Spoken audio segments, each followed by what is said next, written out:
আসসালামু আলাইকুম। তারা অনেকেই কোশ্চেন করেছেন ফাইবারের যে অটো রিপ্লাই যে সিস্টেমটা আছে এটা নিয়ে একটা ভিডিও করার জন্য। আমিও অলরেডি একটা ভিডিও পাবলিশ করেছিলাম আমার চ্যানেলে, এন্ড ওই ভিডিওতে আমি ডিটেলস আপনার সাথে শেয়ার করেছিলাম। আর আজকের এই ভিডিওতে আমি ভেরি শর্ট একটা মেসেজ সেট করব আপনাদের জন্য, যারা আপনারা আসলে অনেক বড় আকারে আসলে মেসেজ সেট করতে পারছেন না, বা আসলে কিভাবে এটা সেট করবেন। আর এই অটো রিপ্লাইটা আসলে কিভাবে কাজ করে এটা জাস্ট আপনাদেরকে দেখানোর জন্য। দেখুন, এইখানে বায়ার আমাকে টেক্সট করেছে, বুঝছো? এইটা হচ্ছে বায়ারের রিকোয়ারমেন্টস ছিল, টেক্সট করেছে। অ্যান্ড এই যে আপনারা দেখতে পাচ্ছেন যে হেই, তারপর এটা হচ্ছে বায়ারের নেম। এটা কিন্তু অটোমেটিক চলে আসছে, এটা কিন্তু আমি দিই নাই। মানে এত বড় এসএমএস আমি বায়ারকে দিই নাই, এটা আমার সেট করা ছিল, দেন এটা অটোমেটিক চলে গিয়েছে। এখন বিষয়টা হচ্ছে যে আমি চাচ্ছি যে এত বড় একটা এসএমএস আসলে দেওয়ার দরকার নেই, এখানে অনেক কিছু ছিল। আমার যতদূর মনে পড়ে এটা হচ্ছে আপনাদের ওই যে ভিডিওটা আমি মেক করেছিলাম, ওই ভিডিওটা সেট করার সময় আমি এটা সেট করে রেখেছিলাম। অ্যান্ড এটাই কিন্তু সবার কাছে চলে যাচ্ছে, অর্থাৎ ফার্স্ট টাইম যখন কোনো বায়ার আসছে তখন কিন্তু এই এসএমএসটা চলে যাচ্ছে। কিন্তু এই এসএমএসটা আসলে যে একটা সেট আপ করা, আসলে এটা পূর্বে থেকে এটা কিন্তু বায়াররা জানে। হ্যাঁ, এটা কিন্তু বায়াররা জানে। সো এখানে আসলে আমাদের অনেক নেগেটিভ পজিটিভ বিষয়গুলো থাকে, বাট আমরা আসলে পজিটিভ বিষয়গুলো চিন্তা ভাবনা করবো। এটি হচ্ছে একটা গুড সাইন, কারণটা হচ্ছে যখন বায়ার আপনাকে টেক্সট করলো, সে কিছু একটা রেসপন্স আপনার কাছ থেকে পান। কিন্তু আপনি যদি এই টেক্সটটা দেওয়ার পরে আপনি যদি মনে করেন যে আপনার যে ফাইবারের যে রেসপন্স রেটটা এটা ঠিক থাকবে, এটা কিন্তু রং। তার মানে হচ্ছে এই অটো রিপ্লাইটা কখনোই কিন্তু আপনার রেসপন্স রেটটাকে ভালো রাখবে না। এটা জাস্ট একটা সিস্টেম। কিন্তু এই রেসপন্স রেটটা আপনাকে ভালো রাখতে হলে, 100% রাখতে হলে অবশ্যই আপনাকে টেক্সট করতে হবে। যেমনটা হচ্ছে ঠিক আমি তার পরেই একটা টেক্সট করেছি, এটা আমি নিজে টেক্সট করেছি, লিখেছি আমি এটা। এটার কারণেই আমার রেসপন্স রেটটা ভালো থাকবে।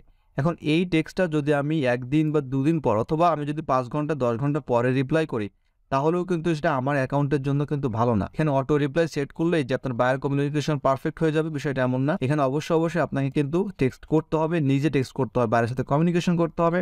তাহলে আপনার এই রেসপন্স রেটটা ভালো থাকবে, না হলে এটা ডাউন হবে, তখন আপনার অ্যাকাউন্টের জন্য এটা প্রবলেম হবে। তো এখন আমি শর্টলি একটা জিনিস দেখাবো। আমি চাচ্ছি না যে এত বড় একটা এসএমএস বায়ারকে লেখার জন্য, এত বড় আমার দরকার নেই।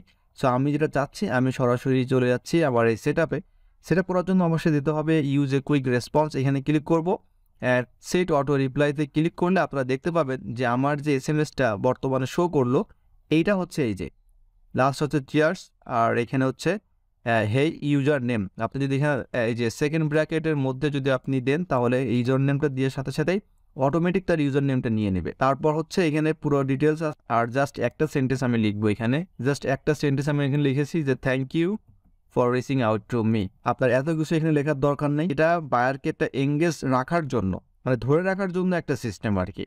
যেমন আমরা ফেসবুকে বিভিন্ন পেজ যখন নক করি তখন তারা চলে আসে। তো বিষয়টা এমন। তো আমি জাস্ট একটা সেন্টেন্স আপনার দেখালাম, আপনারা জাস্ট এই ধরনের সেন্টেন্স দিতে পারেন। Thank you for your message, বা thank you for reaching out to me. আমি অনেকেই সেলার দেখছি যারা নতুনভাবে সেট করতেছে। তো জাস্ট আমি এখন এটা সেভ করব, অ্যান্ড এটা your auto reply is wall set, and don't forget to keep the conversation going to maintain your response rate. Very important, যেটা আমি ফার্স্ট আপনার সাথে আলোচনা করেছি। রেসপন্স রেটটা আপনাকে মেইনটেইন করতে হলে অবশ্যই বাইরের সাথে কনভারসেশন করতে হবে, এটা আপনাকে করতে হবে। ওকে, এই অটো রিপ্লাইয়ের মাধ্যমে দিলেই শুধু হবে না। এখন আমি জাস্ট গট ইট। তার মানে নতুন করে এখন বায়ার যদি আমাকে টেক্সট করে, তো এই ধরনের যে বড় আকারের যে এসএমএসটা ছিল, এখন এটা যাবে না। শুধুমাত্র যে এসএমএসটা যাবে, thank you for reaching out to me. তো নতুন যারা ভিডিওটা দেখছেন, ফাইবারে কাজ করছেন, আপনারা চাইলে খুব সহজেই এইভাবে একটা অটো রিপ্লাই আপনারা সেট করে নিতে পারেন। তো আজকের মতো এখানে বিদায় নিচ্ছি, দেখা হচ্ছে অন্য একটা টিউটোরিয়ালসে। ভালো থাকবেন সবাই, আল্লাহ হাফেজ।